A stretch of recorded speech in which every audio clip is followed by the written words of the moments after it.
What's up, everyone? It's Daniel with VintageMagic.com. Hope you're having a great day. I wanted to do this video today while I was driving. Again, I'm moving. It's a pain in the butt. Almost there. Very close. But I want to do this video in regards to collector's edition and international edition cards. And if they are a good investment or not.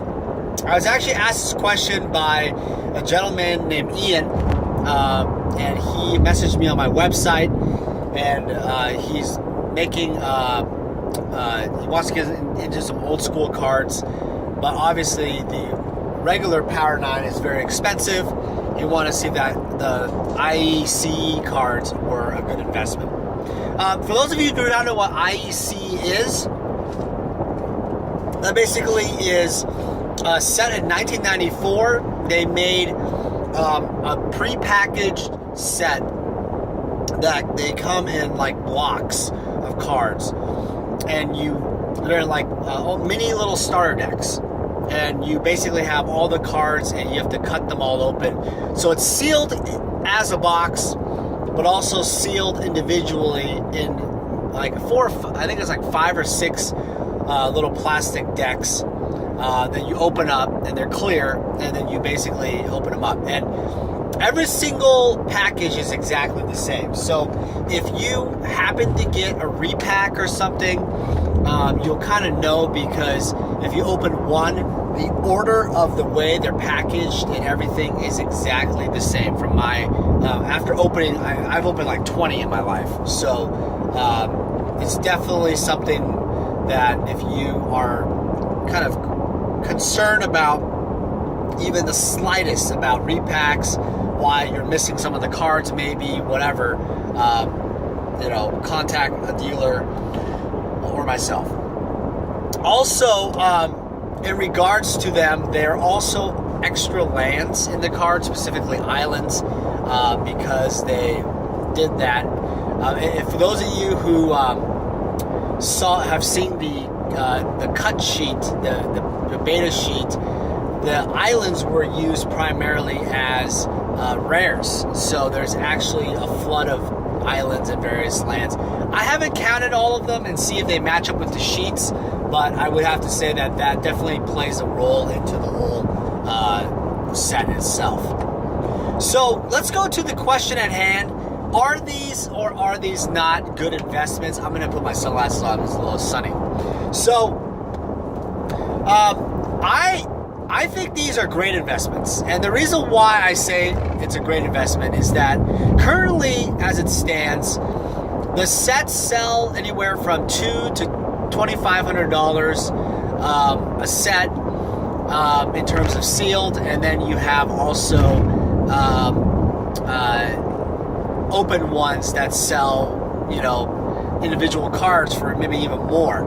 Now, of course, that fluctuates. That fluctuates quite a bit depending on when you sell it, how you sell it, eBay, whatever, individual trade, etc. So it's not like there's a lot of them in the marketplace, but at the same time, the appetite for them is not always there, because you always have to find the right buyer at the right time. So a lot of people, what they do is they buy the individual sets, they open them, and they break them up and sell them individually. Now, I actually would say that's a good idea in some cases, but in this particular case, I think it's really special to keep them as sealed sets, because a lot of people are cracking them out for old school Magic and using the cards in the format. Now, old school Magic is a format, I don't know if you guys know, that is considered 93, 94 cards. And collector's edition and international edition cards are actually accepted in casual play, but also in some tournament play by Eternal Central Rules. Now, Eternal Central is one of the, it's more of the Midwest United States rules, whereas the Swedish Rules, which is the group in Sweden, they only allow original print cards. Not even revised 3rd edition for even the dual lands. So you can't even play in their tournaments unless you have the original cards. Some of you might think, well, that's kind of a elitist thing, but the thing is, they can do whatever they want, right? It's their tournament.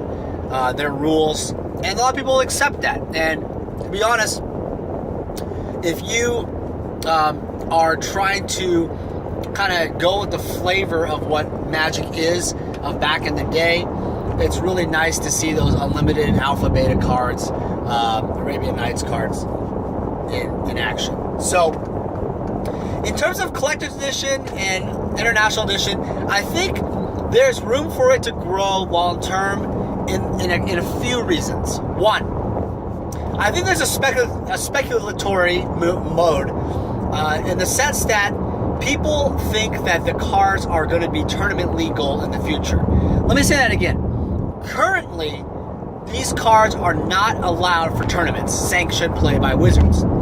It's a little interesting because these cards are obviously gold border in the back and square corner. Now, with the invention of sleeves, playing card sleeves, you would think, why does it really matter if the cards are, International Collector Edition or whatever? Because the main thing is the weight feel. If you have cards that are regular Magic cards, and then you also have Collector's Edition cards, you will tell a telling difference in the way they feel. Also on the back of the cards, if you play them enough, they will imprint square corners versus the narrow Magic corners, and that slight variation is considered an advantage in tournament play. So with that said, that's the main reason why you're not going to see them in tournaments anytime soon. But I still feel like you never know, right? The market itself is speculating on the possibility. I can't get this. I'm trying to get this so the light doesn't hit. The market is obviously trying to speculate on this type of thing, and you seem to wonder, well, is that going to happen? Is that not going to happen? You never really know. So, in regards to this speculation, I don't think that should be a primary reason why you buy it. I think you buy it because it's the original print cards, collector edition, collectible quality, high quality, glossy feel, not the matte like Magic cards, kind of like the artist proofs, but they have a gold back, but they have a really great nostalgia factor that are really special for Magic the Gathering players and collectors.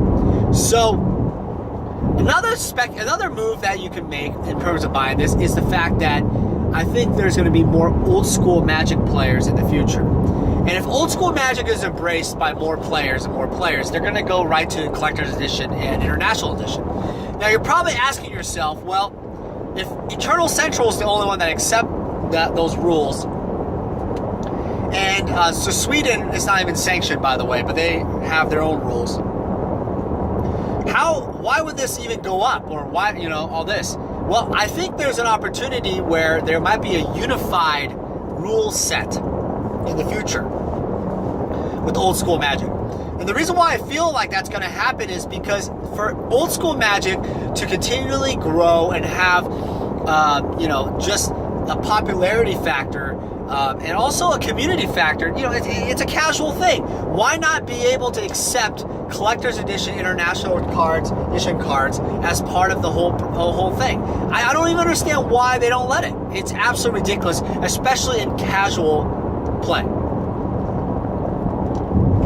Also, if you double sleeve these cards or whatever, they're going to feel pretty normal like Magic cards. And most sleeves, unless it's very obvious with the square corner rippling through the back, you can't really tell. So the debate has gone on for a little bit, but my bet is that in the future, long term, there's going to be a unification of both rule sets, and you'll finally see one rule set, which I think is very important for the game and the life of old school Magic.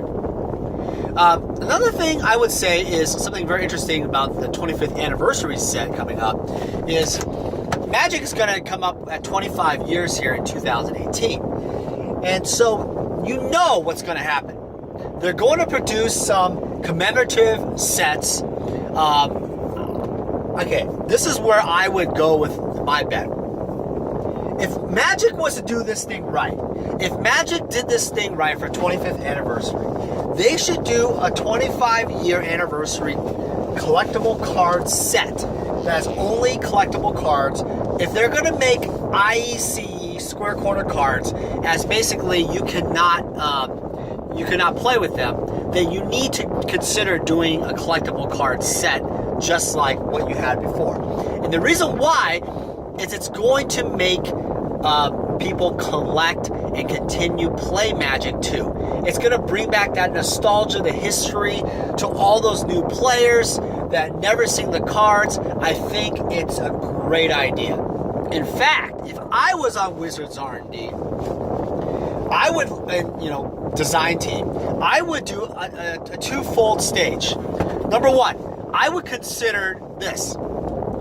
I would bring back, I would use all the Vintage Masters online, all of the new artworks they've done for the dual lands, and if you guys don't know, they basically do at Eternal Weekend and Legacy. Eternal Weekend they have the Legacy and Vintage Championships, and they give a brand new original artwork of an iconic piece of Magic.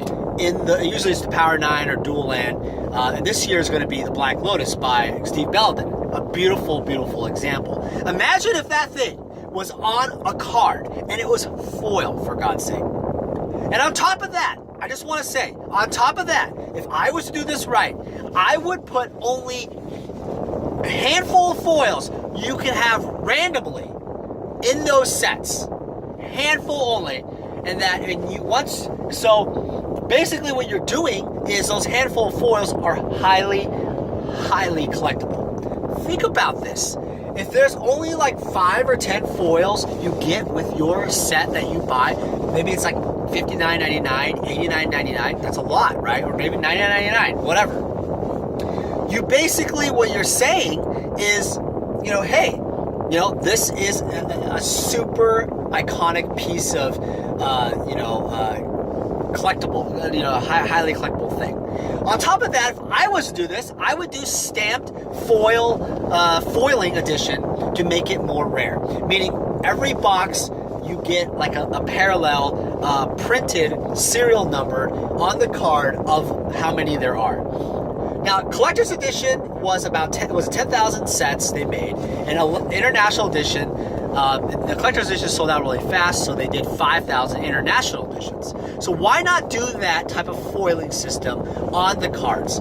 Then do parallels like maybe, one of 499, one of 99, one of 1. Holy shit! The value, the collectability, it would sell like crazy. I'm telling you, if Wizards, even if Wizards did a count of 99,000 sets, basically 10,000 sets, or 15,000 sets, or 100,000 sets, something retarded, large print run, right, where they could make a lot of money.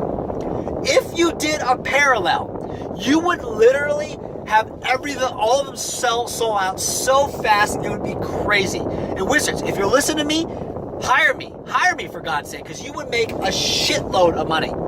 Even at a $99.99 price tag, even at a $199 price tag, a $200 price tag, $200 times 100,000 100 sets made, right? You make. What is that revenue? That is 1 million, 20 million. Is that right? Yes, 20. No, is that right? 10 times 100 is a million. I'm gonna get crushed in the comments section. Yes, that's 20 million fucking dollars if you get $200. Oh my God. Seriously, that is an incredible amount of revenue for something that is so collectible. It would sell out so quickly. They could even do like 500,000 sets. I don't even know. Anyway, it would be incredible. So back to the question, is it worth investing? If you believe that there's speculation that the 25th anniversary set could happen, if you believe that IE and CE cards are going to be accepted as old school Magic, as one complete rule set, and if you believe that the the players in like of today are going to love that older pictures and all that set. If they do it right, I think you're going to see a large swing for those cards in the future. Hey man, thanks for the question. I really appreciate you guys for watching. Put your comments below. It's a very, very interesting topic, and we'll talk to you guys next time.